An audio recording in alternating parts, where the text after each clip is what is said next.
Oke, selamat malam Sobat Go Mindful. Hari ini kita ketemu lagi di Go Mindful Talk ya, bersama dengan Samanera Abisarano dan Bu Cleo Putri Yusaini. Untuk hari ini kita akan bicara soal pain and pleasure. Nah, mungkin ini sesuatu yang baru, bisa jadi untuk teman-teman. Kita mau kupas dulu ya dari awal, urgensinya kenapa ya kira-kira kita perlu untuk membahas topik ini terkait pain and pleasure. Mungkin saya mau tanya ke Bu Cleo dulu. Kenapa kok pilih topiknya itu pain and pleasure gitu, Bu? Oke. Saya awalnya kepikir mungkin topik kita lebih akan mengena kalau tentang pleasure aja gitu ya, ketimbang membahas sisi sebaliknya pain and pleasure seperti itu. Tapi sebenarnya ini dilandasi oleh adanya pemikiran gitu bahwa orang seringkali itu menganggap secara keliru menganggap bahwa yang namanya rasa senang atau pleasure itu identik dengan happiness atau kebahagiaan gitu loh. Bagi sebagian besar manusia itu kan tujuan hidup yang paling utama adalah untuk mencapai kebahagiaan kayak begitu, dan banyak kemudian di antara kita yang berpikir bahwa cara untuk mencapai kebahagiaan itu adalah dengan cara menumpuk sebanyak mungkin kesenangan seperti itu, dan sebagai hasilnya yang terjadi justru malah sebaliknya ya, ketika suatu perjalanan untuk mencari kesenangan itu malah justru berujung pada pain atau penderitaan. Oke, kalau dari Buddhisme seperti apa ya Sam? Apakah memang kehidupan itu seperti yang dijelaskan Bu Cleo tadi? Ya karena tadi kayaknya sih itu seperti dua sisi mata koin ya. Yang seakan-akan tuh selalu mengikuti kita ya kemanapun kita ada. Dan itu harus dipahami karena ada kekeliruan persepsi tuh. Dari kesenangan yang seringkali saya dengar itu ada disamakan dengan seperti kebahagiaan. Mungkin sebagai kalimat pembuka itu dulu Bante Utomo tuh pernah bilang ya di salah satu ceramahnya tuh bilang begini, kesenangan tuh beda dengan kebahagiaan. Setidaknya jangka mereka eksisnya itu beda. Kalau kesenangan tuh hanya sekilas-sekilas, tapi kebahagiaan tuh panjang. Nah dari situ saya pikir masih banyak orang tuh yang belum bisa membedakan antara kesenangan dan kebahagiaan. Nah mungkin juga dari sini kita dari diskusi ini bisa dapat persepsi yang baru nih terkait dengan kesenangan dan kebahagiaan. Sehingga nanti kita memaknai pain atau penderitaan tuh jadi lebih benar dan lebih tepat. Nggak membuat mereka tuh atau mengintimidasi pain, oh jangan pain, kita hindari terus-menerus. Kan kalau di Buddhis itu kan istilahnya adalah namanya ada sangsara watak, lingkaran lahir mati yang isinya penderitaan semua tuh. Isinya penderitaan, maupun dibilang itu adalah kesenangan, tapi dia bertopeng adalah penderitaan sebetulnya. Nah kita selama kita hidup selalu berkecimpung dengan dua itu. Senang, menderita, senang, menderita, senang, menderita. Ya penderitaannya banyak, ada secara fisik dan mental. Kayaknya ini menarik kalau kita bahas untuk malam ini. Oke, kalau terkait pleasure atau kesenangan itu saya pernah dengar tentang hedonik atau eudaimonia gitu Bu. Apakah kesenangan yang dimaksud itu yang hedonis itu atau eudaimonia? Itu kan sebenarnya landasan filosofisnya ya, bahwa karena manusia itu terlalu banyak kemudian problem yang terkait dengan kehidupan kita sebagai manusia, kemudian para ahli filsafat itu kemudian bersama-sama merumuskan bahwa sama seperti yang kita bahas hari ini gitu, bahwa manusia itu bertujuan untuk kemudian mencapai kebahagiaan hidup atau apa yang disebut sebagai eudaimonia itu tadi. Jadi itu mau dari aliran filosofis yang berbagai school of thoughts gitu ya, itu sama-sama sepakat bahwa tujuan hidup kita adalah untuk mencapai kebahagiaan. Cuman kemudian caranya berbeda-beda gitu loh. Ada yang kemudian aliran filsafat yang kemudian menganggap bahwa kebahagiaan hidup itu bisa dicapai kemudian dengan cara hedonis gitu ya. Tapi hedonis pun tidak boleh kemudian yang terlalu yang sampai hedonis sekali gitu. Jadi kesenangan tipis-tipis gitulah. Nah itu salah satu cabang gitu, cara untuk kemudian mencapai kebahagiaan menurut salah satu aliran filsafat namanya Epikurian seperti itu. Tapi eudaimonianya sendiri jadi problemnya bukan di eudaimonianya gitu. Sama seperti problemnya itu bukan di kebahagiaan atau happinessnya gitu ya, tapi di pleasure-nya. Kesenangannya. Iya. problemnya di hedonisnya gitu. Jadi bukan di payung besar dari tujuan untuk kebahagiaan hidup tersebut. Mungkin teman-teman masih bingung bedanya kesenangan dengan kebahagiaan itu seperti apa gitu ya. Karena selama ini mungkin kita menganggapnya sama saja. Bedanya kesenangan dan kebahagiaan itu bagaimana? Kalau di Buddhis itu ya, ada kata-kata yang berkaitan dengan kebahagiaan. Tapi kebanyakan adalah itu semacam kiasan aja. Karena Buddhis, ajaran yang paling fundamentalnya adalah mengajarkan tentang life is suffering tadi kan, penderitaan kan. Maka kalau tiba-tiba ngomong kehidupan adalah kebahagiaan, itu seakan-akan kontradiktif dengan apa yang diucapkan sebelumnya sebetulnya. Maka apa yang kita rasakan sebetulnya di dunia ini, itu mostly kebanyakan itu adalah kalau itu seakan-akan membahagian, itu adalah bentuknya adalah kesenangan sebetulnya. Nah, kesenangan itu artinya apa? Ya kita merasakan, misalnya kalau kita melakukan sesuatu yang positif, yang baik, kemudian seperti kita mendapatkan sesuatu.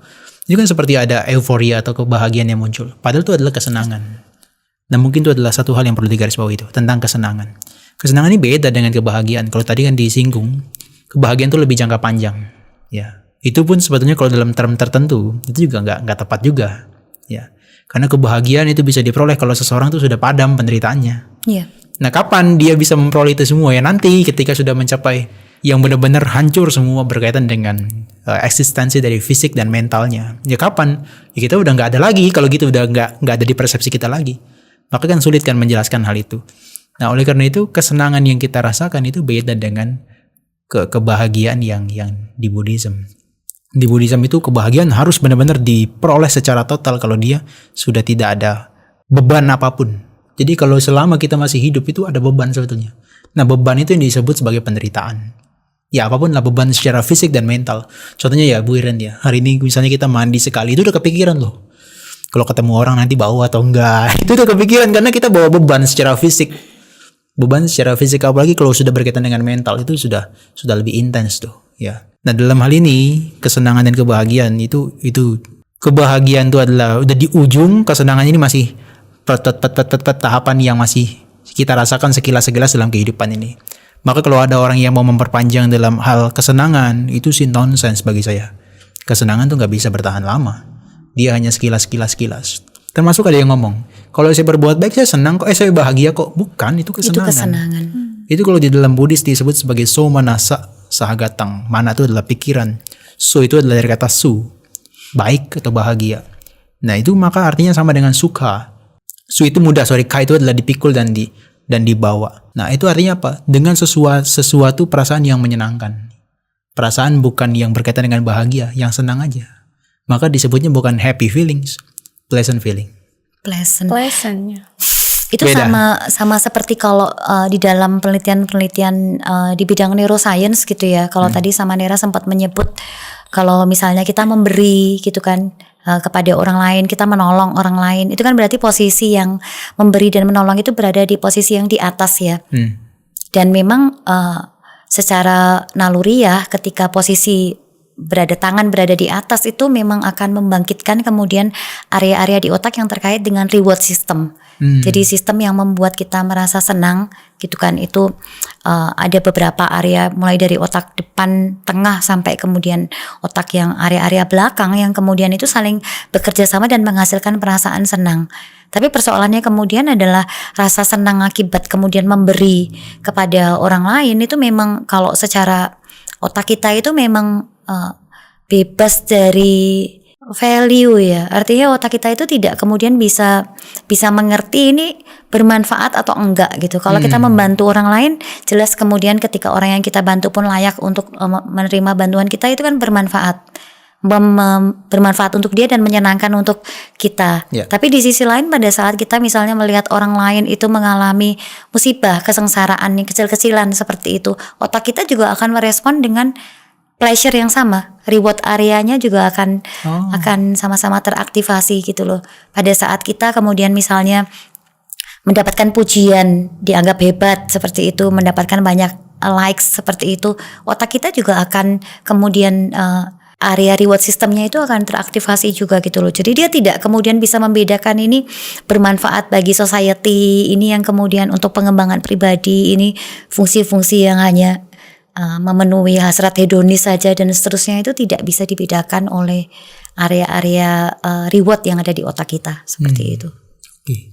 Itu berhubungan dengan diskusi kita sebelumnya sepertinya terkait reward dan punishment itu ya Bu. Kalau misalkan kesenangan itu bisa dideteksi di area otak, kalau kebahagiaan bisa nggak Bu? Kalau kebahagiaan itu sebenarnya ada satu penelitian yang saya juga agak curiga itu, dia meminta dalam suatu eksperimen itu dia meminta kepada partisipan untuk kemudian membayangkan kondisi yang membuat dia senang, membuat dia sedih, membuat dia bahagia dan seterusnya gitu ya. Kemudian dia diminta untuk mewarnai dengan menggunakan program komputer gitu ya. Mana yang kemudian rasanya itu seperti ingin meledak gitu kan, dan mana yang rasanya terasa tenang.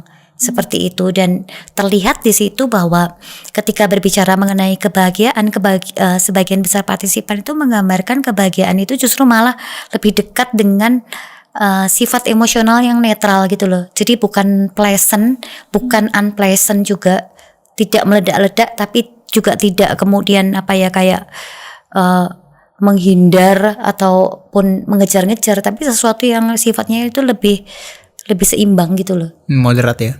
Iya, bahkan dari sudut pandang partisipan yang orang awam pun memaknai kebahagiaan itu seperti itu ketika diminta untuk membedakan kalau kamu lagi senang dapat misalnya undian berhadiah yang mana, itu kelihatan sekali bahwa yang secara emosional perasaan yang dirasakan itu terasa meledak-ledak gitu kan, pleasant ya. Jadi secara valensi perasaan itu positif, sangat menyenangkan, dan secara arousal ketergugaannya itu juga sangat energik gitu, sangat bersemangat gitu. Oke, jadi karakteristik dari pleasure itu yang seperti apa Bu? Ya kalau karena sebenarnya dia itu pleasure itu hal yang tidak kemudian bisa terpisahkan dari pain-nya gitu ya. Dia jadi seperti tadi Samanera juga mengatakan itu seperti dua sisi mata uang gitu ya. Kita disclaimer sekali lagi ya teman-teman, kalau yang disebut sebagai pleasure itu bukan happiness ya. Jadi kesenangan itu sangat berbeda dengan kebahagiaan. Nah, pleasure, kesenangan itu kan sesuatu yang tidak datang secara tiba-tiba, tapi harus diupayakan gitu loh. Dikondisikan itu ya. Harus dikondisikan, harus bersusah payah gitu untuk kemudian mencapai kesenangan gitu. Contoh kesenangan ingin membeli mobil yang terbaru gitu ya. Itu kan tidak dengan serta-merta ya, kecuali bagi sebagian kecil sekali orang yang kemudian bisa membeli mobil mewah tersebut gitu. Skalanya juga sudah berbeda. Ketika orang sudah berada pada level yang untuk dia beli mobil mewah itu sangat mudah, dia yang diinginkan, yang menimbulkan kesenangan sudah bukan mobil mewah lagi. Skalanya juga akan meningkat gitu. Artinya memang butuh usaha, butuh kerja keras gitu ya untuk kemudian bisa menghadirkan entah apapun itulah, tidak harus berupa barang ya, tapi juga bisa berupa relasi misalnya, berupa penghargaan sosial, prestasi dan sebagainya, sehingga kemudian bisa menimbulkan perasaan senang. Itu karakteristik awal ya. Jadi itu pun yang namanya berusaha itu kan bukan sesuatu yang menyenangkan ya. Orang kalau misalnya kita kerja gitu kan bukan kerja keras yang menyenangkan. Menyenangkannya kan pada saat dapat gajian dan dapat bonusnya, ya nggak sih? Berarti memang manusia sendiri yang suka menderita begitu ya, Sam ya? Iya. Mencari-cari, karena kita kan selalu harus setting goal gitu. Pleasure tuh berarti selalu butuh objek begitu ya Bu ya? Pleasure selalu butuh objek, betul. Karena kan kesenangan yang dimaksudkan di dalam hal ini yang kita bahas, itu kan semua nggak lepas dari panca indera. Ya kan, kita hidup ini ya tujuan salah satunya itu bukan lagi bebas dari penderitaan sekarang, tapi bagaimana caranya memuaskan panca indera terus menerus. Nah, panca indera ketika mau dipuaskan dia butuh objek. Nah, objeknya banyak sekali tuh. Bahkan kalau sekarang bilangnya bukan panca indera mungkin ya, 6 indera mungkin ya, pikiran kan, dalam bentuk goals di setting sama dia. Wah, kalau saya bisa mencapai itu kayaknya keren banget tuh. Kalau saya udah mencapai itu kayaknya saya merasa sukses dan sebagainya. Nah, itu dia kan objek kan, jadi objek. Nah, panca indera itu butuh objek. Biasanya kalau dia kesenangan, karakteristik yang paling mudah kita kenali adalah objeknya itu pasti menyenangkan. Objeknya itu adalah yang membuat dia bisa merasa senang. Objeknya itu adalah kalau disebut idharamana, objek yang paling dia inginkan. Jadi nggak ada ya kalau orang mencari kesenangan tiba-tiba, wah kayaknya kalau saya gantung diri ini ya, ini menyenangkan bagi saya. Nggak ada, karena itu adalah objek yang tidak diinginkan bagi dia. Anita Ramana. Tapi kalau dia mau mencari kesenangan, dia akan selalu cari objek yang menyenangkan bagi panca inderanya. Kalau dia mau mencari sesuatu dalam bentuk pemandangan, ya sudah. Kadang-kadang dia harus pergi ke Bali loh, hanya untuk lihat pantai. Kemudian kalau dia mau mendengar suara yang bagus, itu nggak cukup lewat Spotify kadang-kadang. Dia harus pergi pergi nonton konser, yang padahal dia nontonnya pun duduknya jauh sekali. Entah itu di stadium yang keberapa, yang paling atas mungkin ya. Tapi dengan begitu dia merasa indera bagian telinganya itu terpuaskan. Karena objek yang diinginkan setidaknya dia sudah raih. Sifat daripada kesenangan, dia tuh selalu gini. Selalu berusaha untuk grasping. Untuk mencari, kemudian dia grasping untuk dia lekati. Dan yang dia lekati pasti adalah sesuatu yang menyenangkan.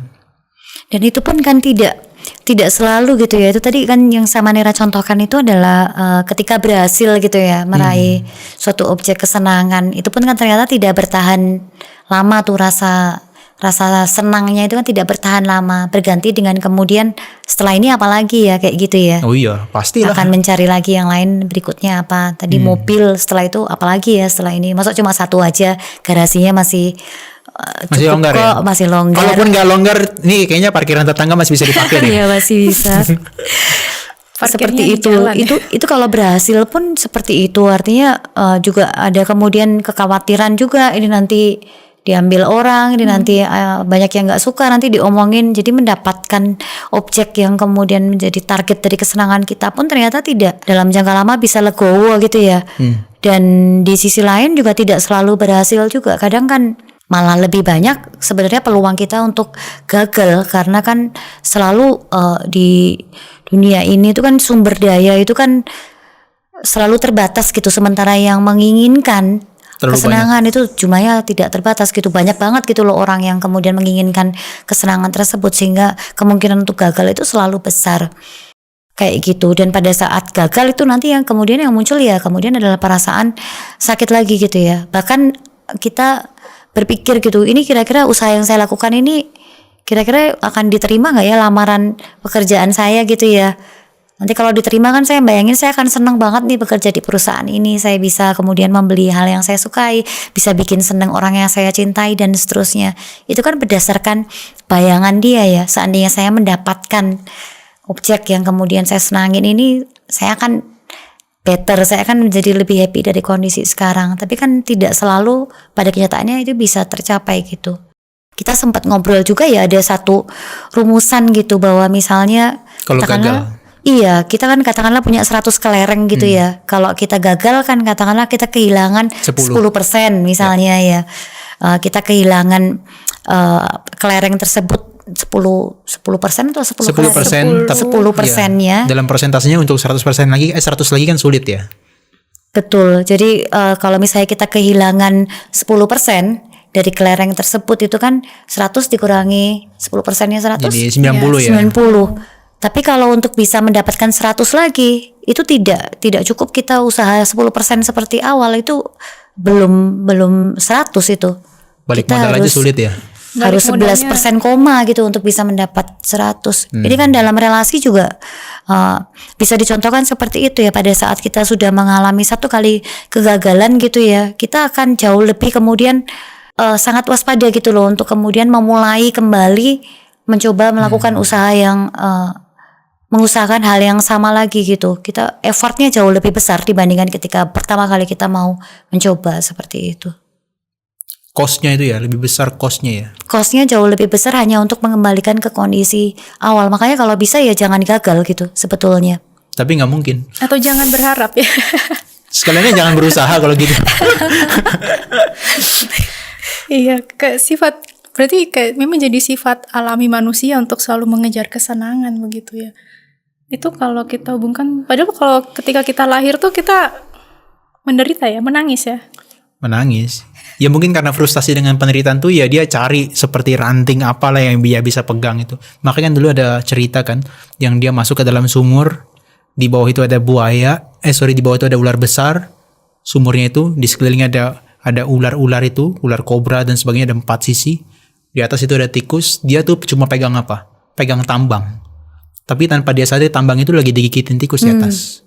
Nah, apa yang dia bisa lakukan di saat itu ya bertahan dengan tambang itu. Itu adalah survival dia kan cuma bisa itu. Tapi di momen yang bersamaan itu ada tetes madu tuh dari atas sedikit demi sedikit. Dia daripada berusaha untuk naik, dia malah nikmati madunya kok. Sifat alami manusia gitu. Daripada saya bebas dari sini, lebih baik saya nikmati tuh. Tetes madu itu menyenangkan. Jadi itu untuk sejenak menghibur diri gitu nggak sih sebenarnya Menghibur dari diri realita sebetulnya. bahwa sebenarnya duduk pun itu sebenarnya menyakitkan gitu. Betul. Duduk apa nih? Kalau duduk meditasi kayaknya masih oke lah. Kalau duduk yang santai-santai ya sebetulnya menyakitkan. Makanya kan terus bergerak ya, terus mencari seperti itu karena posisi diam itu bagi kita itu menyakitkan. Yes, menyakitkan. Seperti hanya diam di tambang itu sudah menyakitkan, bosan dan sebagainya itu, waduh, luar biasa. Mental sufferingnya luar biasa. Berarti kesenangan itu memang ini ya, lead to suffering banget ya. Pastilah. Orang bertopeng aja kok itu ya. Itu udah dibungkus tuh dengan istilah well-being lah, kemudian apa namanya? Seperti kebahagiaan, kemudian apalah istilahnya happiness dan sebagainya. Padahal sebetulnya kesenangan itu ya adalah si penderitaan lagi bertopeng dengan sesuatu yang kita idam-idamkan. Karena apa yang kita idam-idamkan kalaupun sudah diperoleh ya, kayak Bu Cleo bilang kan, itu pasti nggak merasa puas kok. Pasti akan cari yang lebih lagi. Kita juga ada kecenderungan untuk sebenarnya overestimasi gitu ya. Jadi sebenarnya banyak penelitian yang sudah menunjukkan kalau rasa senang yang dirasakan ketika mendapatkan sesuatu itu sebenarnya itu jauh lebih kecil dibandingkan dengan rasa sakit apabila kita kehilangan sesuatu gitu loh. Lebih membekas ya. Lebih membekas ketika mengalami perasaan sakit. Itu kan artinya untuk kemudian kalau kita mau mengkompensasi rasa sakit itu dengan kesenangan, jumlahnya nggak head to head jadinya. Betul. Sama seperti analogi yang kelereng itu tadi gitu loh. Jadi satu peristiwa yang kemudian menyakitkan itu tidak kemudian bisa dikompensasi dengan satu peristiwa yang menyenangkan. Peristiwa menyenangkannya harus 3, harus mungkin kuadrat seperti itu.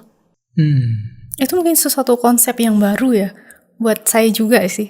Karena memang kita lebih tertarik itu dengan kesenangan yang sementara gitu. Pastilah. Yang kelihatannya menghibur, cepat menghibur gitu. Pastilah. Padahal itu semakin membuat sengsaranya semakin dalam gitu ternyata. Sengsaranya makin dalam. Itulah kenapa Buddhis tuh kalau bikin iklan mungkin gak laku. Hei, dengan kamu pergi sini kamu akan melihat penderitaan dengan lebih jelas. Gak ada yang mau, ya kan? Justru yang lebih adalah booming dan akan lebih banyak diminati adalah wah kalau kamu pergi sini akan mendapatkan 1, 2, 3, 4, 1, 2, 3, 4 dan sebagainya. Itu yang akan laku. Tapi kalau Buddhis bikin iklan dengan secara objektif dari ajarannya, saya pikir nggak laku loh. Karena orang itu bertentangan, berseberangan pandangannya. Makanya kan penelitian belakangan ini juga mulai banyak yang kemudian kayak penelitian tentang mindfulness itu kan awal-awal gitu ya. Itu banyak kemudian mengadopsi perspektifnya itu adalah perspektif hedonis gitu ya. Jadi kalau misalnya mindfulness itu berasosiasi misalnya katakanlah dengan subjective well-being misalnya kayak gitu, positive emotion dan sebagainya, dianggap mindfulnessnya itu berhasil gitu loh. Dan kalau misalnya asosiasinya negatif dengan yang negative feelings, unpleasantness, rasa bosan dan sebagainya, berarti mindfulnessnya juga berhasil gitu. Jadi dia intinya meningkatkan yang positif sebanyak mungkin dan yang negatif dan netral itu reduce ya. Di-reduce, kalau perlu di-convert untuk menjadi positif. Tapi belakangan ini muncul sisi yang justru sebaliknya gitu loh. Yang penelitian-penelitian mindfulness yang justru ada sebagian yang menginterpretasi kok mindfulness justru malah membuat emosinya kok afeknya mendekati netral. Netral itu kan sesuatu yang dalam konsep yang selama ini kenal oleh banyak orang dianggap sesuatu yang buruk gitu. Sesuatu yang netral itu menjembuhkan seperti itu. Tapi terus kemudian dengan meningkatnya pemahaman terhadap mindfulness gitu juga banyak kemudian peneliti-peneliti gitu ya yang kemudian menyadari mindfulness itu berbeda loh dengan konsep dari yang selama ini menjadi mainstream di dalam psikologi seperti itu, yang memandang bahwa yang positif dan yang namanya individual needs gitu ya, kebutuhan individu itu harus dirayakan sebanyak-banyaknya kayak gitu. Wah, ini nyambung dengan topik kita minggu lalu nih berarti. Topik kita minggu lalu Mitos ya. dan miskonsepsi dalam mindfulness gitu. Oke, kalau misalkan hidup ini memang suatu penderitaan, Dan sifat manusia itu secara alami itu berusaha menghindari penderitaan.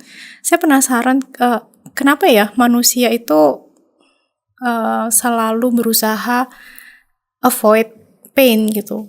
Sebenarnya yang disebut pain itu yang seperti apa sih, Bu? Pain itu kan sesuatu yang tidak sisi sebalik dari pleasure gitu ya. Jadi sesuatu yang kalau pleasure itu menyenangkan, pleasant gitu kan. Dan ini berarti ya sisi sebaliknya yang tidak menyenangkan. Tinggal kemudian tidak menyenangkan itu kan bisa secara fisik, secara mental, secara sosial seperti itu. Dan itu sebenarnya kalau dari konsep secara saintifiknya itu bisa sesuatu yang memang real, bisa sesuatu yang baru kita bayang-bayangkan gitu loh. Kayak begitu. Jadi membayangkan bahwa kita akan diberhentikan dari pekerjaan yang selama ini selalu kita bangga-banggakan itu sudah pengalaman yang painful. Seperti Jadi, itu. bikin drama sendiri. Dan kadang painnya itu lebih besar dibandingkan ketika peristiwanya betul-betul terjadi. Mendramatisir lah bilang ya. Imajinasinya terlalu berlebihan ya. Memang sifat dasar imajinasi itu tidak kenal batas atas gitu ya. Jadi tidak ada batas atasnya gitu. Kita mau mengimajinasikan sampai sejauh apapun. Sementara kalau realita itu kan sebetulnya sangat sederhana gitu. Berhasil atau gagal gitu kan. Terus atau berhenti. Cuman sesederhana itu. Tapi kita suka kemudian tadi yang istilahnya mendramatisir segala sesuatu gitu. Sehingga penuh dengan bumbu-bumbu yang meskipun sama-sama gagal, sama-sama diberhentikan dari pekerjaan, tapi pengalaman saya jauh lebih layak untuk kemudian diceritakan loh ketimbang pengalamanmu. Kamu kan cuma dipecat karena kamu gak rajin. Kalau saya tuh berbagai macam intrik-intriknya dan sebagainya. Jadi kembali kepada centeredness lagi gitu ya. Merasa dirinya itu pengalamannya itu unik, termasuk pengalaman yang painful pun itu harus unik seperti itu. Kamu dipecat gara-gara apa? Saya loh dipecat gara-gara ini. Intinya padahal dipecat juga. Sebetulnya kan kayak gitu. Dan sebetulnya kan akan jauh lebih sederhana ketika rasa sakit itu langsung dihadapi gitu ya. Saya pernah juga mendengar analoginya seperti kalau orang lagi berjalan tertusuk duri gitu kan.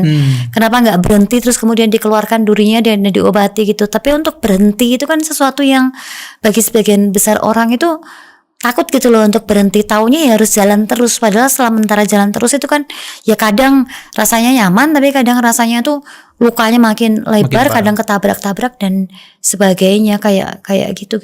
Jadi kayak peristiwa sebenarnya diberhentikan dari pekerjaan ya dipecat lah, seperti itu kan. Kalau begitu dihadapi sebenarnya akan jauh lebih sederhana gitu loh untuk kemudian lantas solusinya apa ketimbang dibikin dramanya kepanjangan seperti itu.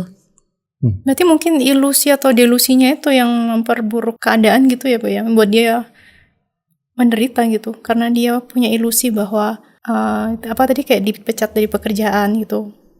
Akhirnya dia mencari cara untuk itu nggak kejadian kayak gitu, tapi ternyata dia makin menderita. Apa kayak gitu? Benar, jadi kayak justru usaha untuk kemudian lari dari kenyataan bahwa ini realita sedang tidak sesuai dengan keinginan sehingga menyakitkan gitu ya. Itu kan sebenarnya dihadapin seperti itu, tapi kan ketika itu lari dari realita seperti itu kan justru malah satu capek gitu ya, belum tentu berhasil juga lari dari realita seperti itu. Dia bisa membohongi diri dia sendiri, tapi orang lain mungkin juga ngingetin dia terus, kamu kayak gitu, kamu sekarang ngapain, pertanyaan seperti itu pun sudah bisa menimbulkan luka yang baru lagi seperti itu gitu. Dan dianggap bahwa dengan melakukan itu semua itu bisa kemudian melindungi dia dari rasa sakit gitu loh. Mungkin karena menerima sakit itu bukan konsep yang populer begitu ya, Bu Cleo dan Samanera. Karena kita tuh terbiasa berpikir ekstrim gitu ya, Bu ya. Berarti kalau kita menerima pain itu berarti kita suka menyiksa diri sendiri seperti itu. Begini, ini ada paradoks ya jadinya. Menerima sakit itu adalah tidak mudah. Tapi justru kebalikan, kebanyakan orang itu adalah mencari rasa sakit. Ada satu analogi itu kan gini ya. Ada orang udah tertusuk dengan satu anak panah di jantungnya. Apa yang dia lakukan? Bukan cabut cepat-cepat loh. Tapi yang dia lakukan adalah cari siapa yang manah itu loh. Malah itu udah terpanah 2 kali jadinya. Secara fisikal dia sudah sakit, dia sakiti lagi dengan dramanya itu secara mental. Dua-duanya sudah sakit. Nah, kebanyakan orang bukan mencabut dia, malah kalau bisa ditancap dua-duanya, makin dalam kalau bisa. dibandingkan dia berpikir sulit loh menerima rasa sakit itu. Iya sulit, tapi di sisi lain kamu cari terus rasa sakitnya, bahkan ditambahin terus. Tadi kalau sudah dipecat dia cari-cari alasan, padahal mencari-cari alasan tuh butuh energi dan upaya juga. Dan bahkan kadang-kadang belum divalidasi sama temannya, dia cari lagi alasannya.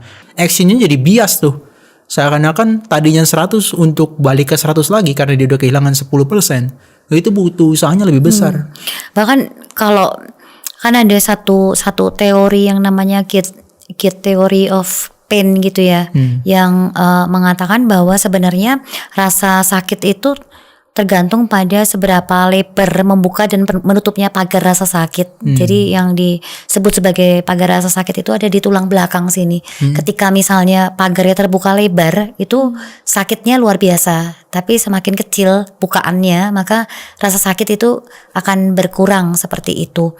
Nah, persoalannya kemudian adalah membuka dan menutupnya pagar rasa sakit itu juga kemudian bisa diakali dengan menghadirkan stimulus tandingan. Sebagai contoh misalnya kita pada saat kebentur gitu ya, lutut kebentur kan sakit banget nih. Nah kita menghadirkan stimulus tandingan dengan cara diusap-usap, atau dipasang koyo dan macam-macam gitu ya, untuk menghadirkan stimulus yang tadinya berupa mekanik benturan kita alihkan jadi panas, kita alihkan menjadi sentuhan seperti itu. Terus misalnya pada saat kita sedang menghadapi rasa sakit karena misalnya ditinggal dalam suatu relasi seperti itu, kita paling cara mudah untuk pengalihan perhatian ya scrolling di media sosial atau nonton misalnya streaming drama dan seterusnya. Itu cara yang paling basic untuk kemudian mengalihkan dari rasa sakit, itu namanya distraction gitu. Berarti itu cara mengalihkan aja sebetulnya ya. Dia hanya berupaya mengalihkan ya. Dia hanya berupaya mengalihkan, jadi tidak kemudian berusaha untuk mengubah nature dari stimulus yang menyakitkan tadi gitu. Stimulusnya sebenarnya tetap sakit kan, namanya kebentur itu tetap ada memar, tetap ada jaringan yang kemudian terluka. Tapi daripada dia mengobati luka tersebut, dialihkan ke gosok-gosok dulu seperti itu gitu. Mungkin manusia menganggap itu solusi gitu ya, tapi ternyata keliru ya. Solusi kalau bagi mereka yang delusi.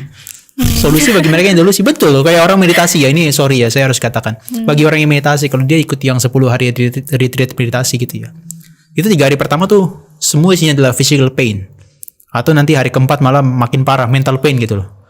Nah itu kan kaki kan sakit di mana-mana tuh ya. Apa yang mereka cari? Koyo yang dicari. Koyonya tuh bukan koyo biasa, koyo cabe kalau bisa. Bagi saya itu adalah untuk mengalihkan perhatian terhadap rasa sakit yang dialami secara fisiknya, supaya itu yang sakit tadi nggak kepikiran. Justru dengan panasnya koyo ini seakan-akan bisa mengatasi. Padahal enggak, sudah kakinya sakit, panas lagi. Itu banyak orang begitu. Cuma di otaknya memang akan diinterpretasikan sebagai lebih tidak menyakitkan gitu loh. Cuman tubuhnya tetap akan teriak-teriak sebenarnya. Kayak gitu-gitu dengan mekanisme tersebut. Karena itu kan ada sinyal tandingan gitu loh. Yang jadi sinyal tidak pure murni rasa sakit, tapi ada sinyal anget-anget seperti itu gitu, yang kemudian jadi pengalih. Itu cara yang pertama ya. Ada cara kemudian yang selanjutnya yang kemudian seringkali dilakukan adalah juga mencoba untuk mengubah persepsi atau perspektif atau mengubah sudut pandang gitu loh. Jadi melakukan instead of menyadari dan mengakui bahwa ini saya sedang gagal, ini rasanya sakit gitu ya, dia coba untuk ubah sudut pandang seperti quotes mungkin yang sering kali diucapkan Bu Airin gitu ya, kegagalan adalah kesuksesan yang tertunda. Itu kan cara juga kita untuk kemudian mengalihkan dari rasa sakit, tapi dengan cara mengubah perspektif yang kita miliki gitu. Positive thinking gitulah gampangnya seperti itu. Tapi apakah kemudian berarti jadi berhasil? Kan ya juga tidak gitu. Enggak, malah makin parah kadang-kadang ya. Kayak tadi saya bilang udah 1 ditancap lagi 2 jadinya, malah makin parah. Ketika orang tidak merasa dirinya gagal, dia tidak akan kemudian tergerak untuk melakukan perbaikan, nggak sih? Jadi semakin tidak dihadapi, semakin jauh dari solusi sebenarnya. Iya, sebetulnya kan begitu. Cuman kan untuk kemudian bisa menghadapi itu kan berarti satu butuh keberanian juga ya, kayak begitu, dan butuh latihan. Rasa sakit itu sepertinya memang kayak lebih berkesan gitu ya, Bu. Kayak kalau disakiti orang tuh bisa membekas lama gitu, tapi kalau kita bahagia itu gampang lupa gitu. Iya, itu ada juga penelitiannya ya, kayak apa, ketika orang itu diminta untuk mengingat peristiwa apa yang paling menyenangkan, bukan membahagiakan ya, sekali lagi, peristiwa yang paling menyenangkan dalam hidupnya versus peristiwa yang paling menyakitkan, itu dia jauh lebih cepat merespon dengan peristiwa yang menyakitkan kayak begitu. Dan jumlah kenangan yang menyakitkan yang mampu diingat oleh seseorang itu memang lebih banyak ketimbang peristiwa yang menyenangkan gitu loh. Karena itu sangat terkait sekali lagi dengan fungsi survival ya, bahwa sebenarnya rasa sakit itu lebih informatif dalam rangka kalau kita ingin survive, dalam arti bertahan hidup gitu ya, memenangi kompetisi dan sebagainya. Itu rasa sakit akan adalah jauh lebih informatif gitu. Kita jangan misalnya mengulang hal yang sama, misalnya mengulang kesalahan yang sama, mengulang cara yang sama agar tidak merasakan rasa sakit yang serupa. Tapi kalau rasa senang itu kan sesuatu yang tidak informasional sebetulnya. Kita mau ulang pun ya, kesenangan saat memiliki, misalnya saat pertama kali mendapat nilai A gitu ya, itu kan tidak akan bisa kita ulang lagi di momen yang berikutnya meskipun nilainya sama-sama A kayak begitu. Jadi jauh lebih sulit untuk kemudian mengingat peristiwa yang menyenangkan dalam kehidupan ini memang. Tapi kalau penderitaan itu sebegitu membekasnya, kenapa manusia terus-menerus mencari itu ya sama Nera? Kayak nggak kapok-kapok gitu. Satu, mungkin mereka adalah gagal memahami arti kebahagiaan. Itu yang paling fundamental sebetulnya. Atau gagal melihat penderitaan. Itu adalah di bungkusnya itu adalah begitu. Bungkusnya adalah itu. Covernya itu adalah sebetulnya gagal memahami kebahagiaan. Nah, maka di dalamnya itu sudah dia gagal melihat penderitaan. Kalau tadi kan saya contohkan meditasi kan ya. Ketika kaki sakit, itu solusinya bukan tempel koyo. Solusinya adalah lihat lagi rasa sakitnya itu. Nature dari rasa sakitnya apa yang bisa kita pelajari dari situ. Ternyata nature-nya itu adalah dia adalah muncul dan lenyap. So dari situ yang mungkin kaki kita masih sakit, tapi pemahaman kita ada wisdom di sana yang ketika menghadapi rasa sakit kita bisa lebih menerima dibandingkan yang sebelumnya. Karena kalau yang sebelumnya sudah fisiknya sakit, mentalnya juga sakit. Sekarang ya fisik sakit tapi mental saya nggak sakit.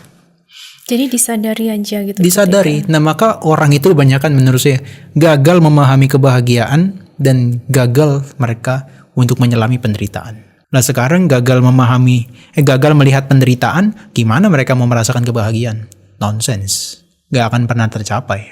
Maka kalau ditanya nanti istilah-istilah di Buddhis, ada gak tentang kebahagiaan di Buddhis? Ya gimana ya? Mau kebahagiaan meditatif pun itu, kebahagiaan dalam meditasi itu juga masih berkaitan dengan panca indera. Itu masih kesenangan. Makanya kan ada orang-orang ya yang sudah merasa penat dengan kehidupan di luar. Apa yang mereka cari? Pergi mereka ke center-center meditasi. Yang mereka cari adalah gak lebih daripada kesenangan yang seperti di luar sebetulnya. Kalau mereka gak bisa memahami penderitaan. Yang mereka cari apa? Oh saya pengen tenang, saya pengen damai.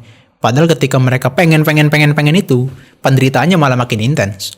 Kok saya pengen tenang tapi kok nggak tenang, saya kok pengen damai tapi kok nggak dapat damainya. Wah itu kebahagiaan tuh makin jauh. Maka mungkin kalau orang cari kebahagiaan di dunia ini, kalau dengan adanya delusi itu, seperti lagunya Peter Pan kayaknya, semakin kau kejar semakin kau jauh. Waduh, sebut merek. Itu juga sejalan dengan prinsip via negativa ya. Jadi bukan kebahagiaan itu bukan dicari gitu loh, tapi justru malah mengurangi hal-hal yang kemudian berpotensi untuk mengakibatkan timbulnya penderitaan gitu. Jadi kalau mau ke puncak gunung ya supaya misalnya perjalanan ke puncak gunung itu tidak kemudian terlalu berat, caranya bukan dengan cara berlari secepat mungkin, tapi beban yang dibawa itu ya dikurangi, dibawa seperlunya saja gitu. Betul. Jadi kebahagiaan tuh bukan mendapatkan sebanyak-banyaknya begitu ya Pak ya, tapi kayak menginginkan sedikit mungkin. Jangankan mendapatkan yang secara eksternal, kita masih membawa badan kita aja ini penderitaan, gimana disebut kebahagiaan? Itu sudah bertolak belakang sudah, ya kan? Jangankan kita bawa yang di luar tuh, kayak Bu Cleo bilang tadi bawa ransel sambil naik gunung sambil bawain batu satu setiap perjalanan. Kita bawa badan kita ke atas gunung aja tuh sudah beban. Gimana kita mau mendapatkan dengan banyak ini kemudian sampai ke atas gunung? Usahanya jauh lebih besar. Makanya ada satu cerita tuh Acanca tanya, gimana sih kita bisa merasakan kebahagiaan? Acanca suruh muridnya pegang batu, jalan. Sampai berapa kilometer kemudian Acanca bilang, gimana? Udah merasa bahagia? Enggak. Malah lebih menderita. Karena harus memegang batunya. Tadi di awal masih oke, tangannya belum kram. Ini 5 menit, 10 menit, seberapa kilo, wah tangannya makin kram. Itu penderitaan. Sekarang coba kamu lempar batunya. Jalan lagi. Masih menderita? Udah enggak, karena apa yang dia bawa dilepaskan sama dia. Nah gimana konsepnya orang bilang kebahagiaan itu adalah dengan mendapatkan sebanyak-banyaknya. Justru adalah melepaskan sebanyak-banyaknya. Makanya jadi orang kaya itu gak enak loh. Yang gak enaknya kenapa? Sebanyak yang kita dapatkan, sebanyak itulah yang harus kita lepas. Justru malah sisi sebaliknya gitu mungkin ya. Berarti kalau kesenangan itu kan justru malah mengejar dan menumpuk yang sebanyak-banyaknya kesenangan. Justru malah kalau kebahagiaan itu malah justru didapatkan dengan melepas. Dengan melepas. Maka kalau kesenangan itu datangnya dari eksternal. Kalau kebahagiaan itu adalah dengan datang dari internal, keluar dengan cara melepas. Sifatnya selain dia panjang dan pendek jangkanya, tapi adalah dia datangnya dari dalam dan luar. Kalau kesenangan itu adalah selalu dari luar. Kalau kebahagiaan pasti dia datangnya dari dalam keluar. Jadi possession gitu ya? Ya. Justru malah berarti kan malah orang ketika dia memiliki banyak hal-hal yang kemudian dikejar oleh orang-orang lain gitu ya, banyak kesenangan gitu, terus kemudian suatu saat dia memutuskan untuk melepaskan semua kesenangan itu, berarti kan itu potensi dia untuk berbahagia sebetulnya ya. Potensi. Tapi ingat lagi, sebanyak itu yang dia punya, sebanyak itu yang dilepas. Kayak misalkan seseorang terlahir di keluarga yang kaya raya misalkan, atau seseorang terlahir cantik atau tampan, atau pandai, kepandaian bisa masuk juga gak sih? Bisa, tapi mungkin levelnya lebih halus ya daripada materi. Itu lebih sulit lagi tuh, kayak gitu modelnya. Ilmu, kepandaian tuh lebih sulit lagi. 3 hal kan ya kalau kita bicara soal di pembicaraan kita di podcast yang sebelumnya ya, yang terkait sama nilai materialistik gitu loh. Itu kan ada 3 ya, wealth, kekayaan, fame. Terus kemudian fame, ketenaran, dan image, penampilan yang menarik secara fisik ya. 3 hal itu yang umumnya dikejar orang. Kalau wealth masih oke ya, dia bisa lepaskan ya, karena sifatnya material. Tapi kalau yang sudah melekat di tubuhnya itu yang paling sulit dilepas. Fame juga sesuatu yang sulit sekali loh untuk kemudian dilepas. Makanya kan kemudian ada banyak sekali kita temukan kasus-kasus ya, orang yang kemudian awalnya sangat terkenal, terus kemudian gak ada yang kenal lagi, terus kemudian mengalami berbagai macam problem gitu ya, sampai kemudian depresi, macam-macam persoalan gitu loh. Post power syndrome itu. Termasuk kalau itu kaitan dengan jabatan gitu ya. Tapi kan banyak sekali alasan orang untuk terkenal, apalagi di sosial media sekarang ini gitu ya, yang kemudian tadinya terkenal banget sekarang harus kenalin diri lagi kayak begitu. Atau at least dari postingan sebelumnya banyak like kok, postingan yang sekarang enggak gitu. Oh itu yang jangka dekat ya. Jangka dekat bisa begitu. Ya kepikiran juga, kemarin kok 1000, sekarang kok cuma 200. Ini apa orang udah nggak kenal saya? Iya, dan itu 1000 ya, habis itu dapat 1000 lagi juga nggak sesenang semula ya, harus naik tuh, nggak boleh cuma 1000. Biasa. Itu memang hukumnya selalu gitu ya, kayak terus naik terus gitu ya gue. Nggak mungkin kita pengennya itu lebih rendah atau sama dengan yang sebelumnya. Tidak mungkin. Dasarnya itu adalah rakus ya, ketamakan gitu loh. Yang namanya tamak mana bisa dikurangi gitu. Yang ada malah setelah tamak jadinya kemudian pelit gitu. Sudahlah tamak kemudian kikir pula kayak begitu gitu loh. Itu yang terjadi malah seperti itu. Tadinya masih mau misalnya membagi-bagi kepada orang lain gitu ya, lama-lama dia makin begini, makin menggenggam gitu loh, makin ada ketakutan seperti itu. Tapi kalau tamak itu kan greedy ya. Tamak itu kan greedy ya. Dia serakah tuh, pengen dapat terus. Itu akar pikirannya adalah berkaitan dengan kemelekatan, selalu ingin cari yang menyenangkan. Tapi kalau kikir itu beda loh, sebaliknya malahan. Dia tidak mau melepaskan. Tidak mau melepaskan, dia benci untuk melepaskan dari apa yang sudah dia dapat. Malah dia benci dengan melepas sesuatu. Wah, kalau gitu bagaimana ya solusinya atau tipsnya? Kalau kita sekarang kan butuhnya tips dan trik gitu. Apakah Tips and kita tidak boleh punya goals gitu? Boleh sih ya. Boleh aja sih menurut saya. Tapi ingat sekali lagi, kalau yang sifatnya masih duniawi kan dia riskan sekali. Goals yang berkaitan dengan kesenangan duniawi kan dia riskan sekali. Tadi Bu Cleo sudah bilang, wah itu kan gak pernah menemukan batas atas gitu kan. Selalu ada kurangnya. Kemudian juga usahanya jauh lebih besar untuk membutuhkan ke tahap yang berikutnya. Terus menerus seperti itu. Apalagi sudah bandingkan dengan yang lain kan. Itu sulit sekali. Coba deh belajar untuk menyelami penderitaan. Karena itu salah satu cara supaya kita bisa benar-benar memadamkan penderitaan. Untuk itu, bukan gaining secara sebanyak-banyaknya dalam hal apapun ya. Justru kita harus coba kurangi atau lepaskan hal-hal yang malah membuat kita tuh menderita. Kalau dari Bu Cleo gimana sih, kurang paham? Saya berpikirnya mungkin pelan-pelan berusaha untuk secara terus-menerus berlatih untuk mengenali bagaimana cara minda kita bekerja juga sih. Ya. Jadi bukan hanya fokus di objek saja, objek yang kemudian menimbulkan rasa senang, objek yang kemudian menimbulkan rasa sakitnya, tapi bagaimana minda kita, mind kita bereaksi terhadap objek tersebut gitu. Jadi kita bisa lihat misalnya objek yang menimbulkan rasa senang ini kok kalau menghadapi objek yang seperti ini saya cenderung ingin saya pertahankan, ingin saya tingkatkan terus dosisnya. Saya nggak pengen kemudian ini direbut oleh orang lain. Itu kan sesuatu yang kemudian kita bisa mendapatkan insight dari apa yang kemudian kita lakukan gitu ya.